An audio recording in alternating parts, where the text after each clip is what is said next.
তার আগে হাদির উপরে গুলি করা নিয়ে কয়েকটা গুরুত্বপূর্ণ বিষয় নিয়ে আলাপ করি। হাদির উপরে যে গুলি, এটার ক্ষেত্র তৈরি করেছে কিছু লোক। কারা, সেটা আজকে আমরা দেখব। তাকে যে হত্যা করা হবে সেই পরিকল্পনার অংশ ছিল এরা প্রত্যেকেই। এদের ক্ষমা নাই। হাসিনার আমলে জামাত শিবির ছিল সেই হোমোসেকার। এদের মেরে ফেললে কোনো শাস্তি নাই, গুম করে ফেললে কোনো শাস্তি নাই, ক্রস ফায়ারে দিলে কোনো ক্ষতি নাই, কেউ কোনো প্রশ্ন করবে না। না দেশের মানুষ, না আন্তর্জাতিক সম্প্রদায়। সন্ত্রাসের বিরুদ্ধে অনন্ত যুদ্ধে মুসলমানরা ছিল হোমোসেকার। ওদের উঠাই নিয়ে গুয়াতানামো বেতে বিনা বিচারে আটকায় রাখা যায়, কেউ কিছু বলে না। ওরা হোমোসেকার। ফিলিস্তিনের গাজার অধিবাসী, এরাও হোমোসেকার। এদেরকে বোমা ফেলে নিশ্চিহ্ন করে দেওয়া যায়, পুরা জনপদ মাটির সাথে মিশায় দেওয়া যায়, কেউ কিছু বলে না। হাদিও হোমোসেকার ছিল, তারা হত্যাযোগ্য বানাইছিল কিছু মানুষ। আসেন দেখি তারা কারা। আগের ভিডিও শোনেন। বিখ্যাত মানুষ, প্রচুর বিখ্যাত মানুষ, হ্যাঁ, জাতীয় এবং আন্তর্জাতিক ভাবে বিখ্যাত। তার বক্তব্যটা শোনেন। আজকে দেখেন ইনকিলাব মঞ্চ নামে একটা মঞ্চ দাঁড় করানো হয়েছে এবং বিভিন্ন জায়গায় এরা গিয়ে ঢাকা শহরে এই বিল্ডিংটা ভেঙে দিচ্ছে, অমুক জায়গায় গিয়ে কোনো কিছু একটা মবের মতো করে করছে। শুনলেন তো, ইনকিলাব মঞ্চ কোনোদিন কিছু ভাঙছে? ওটা তো একটা কালচারাল ফ্রন্ট। গান বাজনা করে, কবিতা আবৃত্তি করে, বইপত্র আছে, লাইব্রেরি আছে। ওকে দেখাতে পারবে হাদি কখনো ভাঙতে গেছে? পারবে না। কিন্তু ঘৃণা উৎপাদন করে যারা ওর মতো মিলিটেন্ট সেকুলার না, তাদেরকে ওই গেলায় সে আবার সার্টিফিকেট দিতেছে বিএনপি রে। এটা দেখানো দরকার। কারণ এই যে যারা ঘৃণা উৎপাদন করছে তারা কারা আসলে, কার সাথে অ্যাসোসিয়েটেড, কোন রাজনৈতিক দলের সাথে অ্যাসোসিয়েট। বিএনপি র সার্টিফিকেট দিতে পরপর 3 টার্ম নাকি বিএনপি ক্ষমতা আসবে। শুনেন, আমি মনে করি যে বিএনপি আগামী, আমার ধারণা যে বিএনপি মিনিমাম আরো 3 টার্ম ক্ষমতায় থাকবে। এটা আমার ইনফর্মড ধারণা। এবং আমি মনে করি ইনফর্মড, হ্যাঁ, informed as in informed by different data points and analytical points. মানে এটা আমি এমনিই বলতেছি না। হ্যাঁ, শুনেছেন? ওই যেটি যেটি রিকমেন্ড করে না, সেটাই জয় বাংলা ভাবি। এখন বিএনপি এই এক টার্মে আসতে পারতেছে না, 3 টার্মের জন্য ভোটে এনে দিছে। ওরে বাপরে, তালে বড়ে তালে বর। শুধু এই টার্মে না, জিন্দেগিত ক্ষমতাতে আসতে পারবে না বিএনপি। ইন্ডিয়ার সাথে ঘুটু করে ক্ষমতা আসা যায় না রে পাগলা। বাংলাদেশে আর ক্ষমতা আসা সম্ভব না ইন্ডিয়ার সাথে ঘুটু করে। মুক্তিযুদ্ধের চেতনা মারাইলে বাংলাদেশে পাবলিকে ভোট দিবে না। যাই হোক, আরেকজন দেখেন, হাদিয়ার হাসিনার ছবি দিয়ে কইতেছে ডেভিল, শয়তান।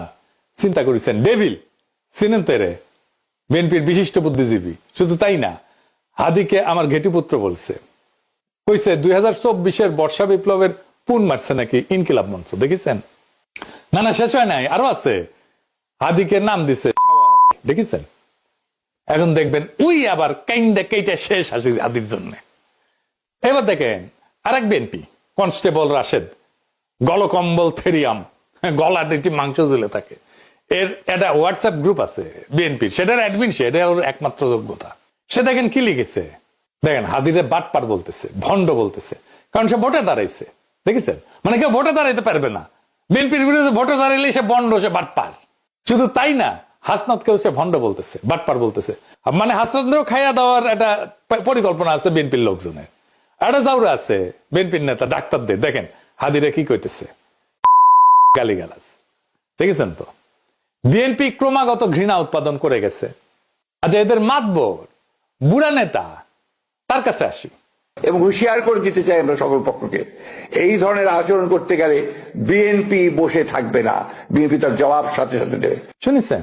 এটি শেষ না, মির্জা আব্বাস নিজেও আবার হুঁশিয়ারি দিছে।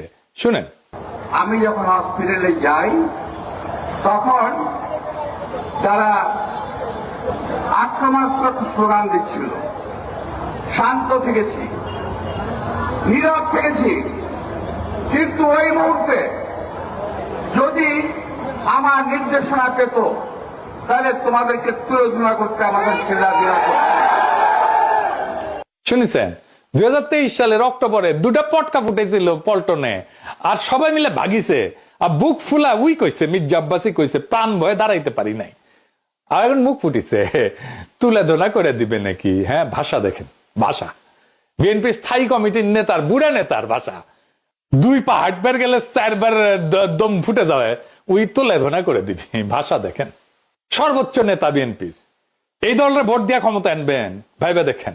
মির্জা আব্বাস তো এই হত্যা চেষ্টার 1 নাম্বার সন্দেহভাজন।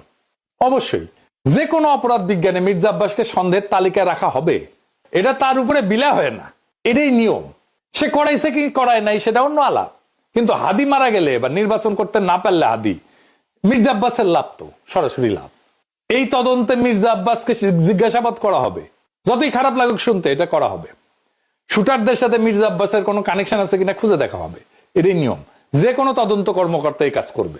মির্জা আব্বাস কোন মহারাজা এসে গেছেন আপনি যে ভুয়া ভুয়া কইতে পারবে না, পলিটিক্স করতে এসেছেন? চামড়া এত পাতলা কেন? ম্যাখরে তো থাপ্পড় মারিছিল এটি প্রেসিডেন্ট, এটি ভুয়া ভুয়া কইছে, আপনি তো গায়ে হাত তোলে নাই। আরে মাইনের ভয় দেখান কেন?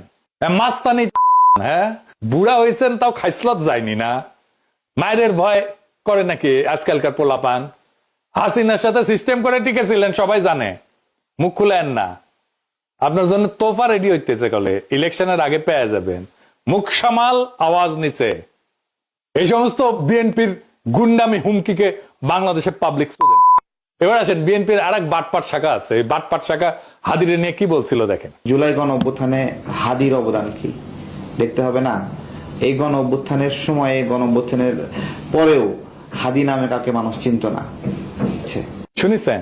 শুধু এটা না, হাদি নাকি মরা বাঘের কান কেটে ভিড় হয়েছে। শোনেন, একটা বাঘ মরে আছে বুঝছেন, তো সেই বাঘের কানটা কাটি নিয়ে যায়, মরা বাঘের কান কাটি নিয়ে গেছে এলাকায়, যায় বলতেছে আমি তো বাঘ মারে আসছি। তো হাদির অবস্থা হলো এইরকম। শুনেছেন? বিএনপি যেটা নিজে কবের পারে না, সেটাই বাটপারকে দিয়ে বলায় আর কি। বিএনপির অনলাইন গুন্ডা পুরা বাটপার আশেপাশে নিয়ে বিএনপি রাজনীতি করে। এর পুরা বিএনপি এস্টাবলিশমেন্ট হাদির পিছে লাগিছে, তারে হত্যাযজ্ঞ বানাইছে। সে বিখ্যাত আন্তর্জাতিক খ্যাতি সম্পন্ন সাংবাদিক থেকে শুরু করে এই আমতারেকের মতো বাটপার সব একসাথে। যে গুলি করেছে সে তো জেলে ছিল, অস্ত্র সহ ধরা পড়েছিল। তাহলে জামিন করেছে কে জানেন? জানেন না? বিএনপির আইন বিষয়ক সম্পাদক। আর বিএনপি আলারা এসে কয়, আমি ফেসবুকে লিখেছি, তাই কয় যে আইনজীবী মামলা নিবে না, জামিন যোগ্য ছিল জামিন পাবে না। ওরা বুঝে একেবারে শেষ। খারান হাইসানি।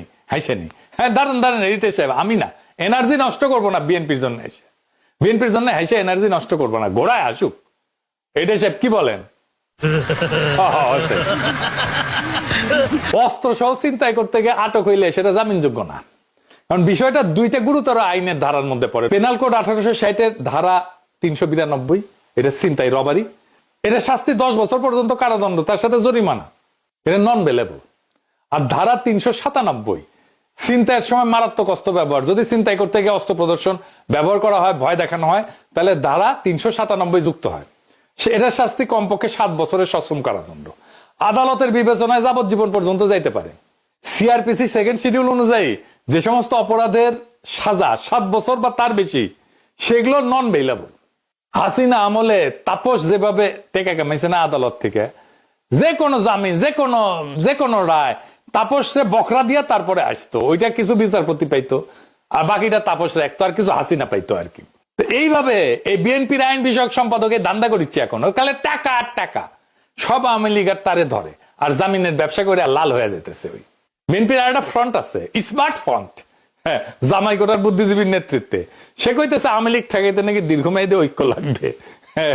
এডিটর সাহেব, আবার তো হাসা লাগে না, থাকে আজকে আর নাই হাসি। তো যাই হোক, ঘোড়াও একটু রেস্ট নিক আর কি, তার নিজের দল কিন্তু আসে নাই। ঐক্য তো হয়েছে না। একদিকে বিএনপি, ইন্ডিয়া আওয়ামী লীগ আর ওয়াকার, আর একদিকে সারা বাংলাদেশ। সামনে নির্বাচনে খেলা হবে এই দুই ফ্রন্টে।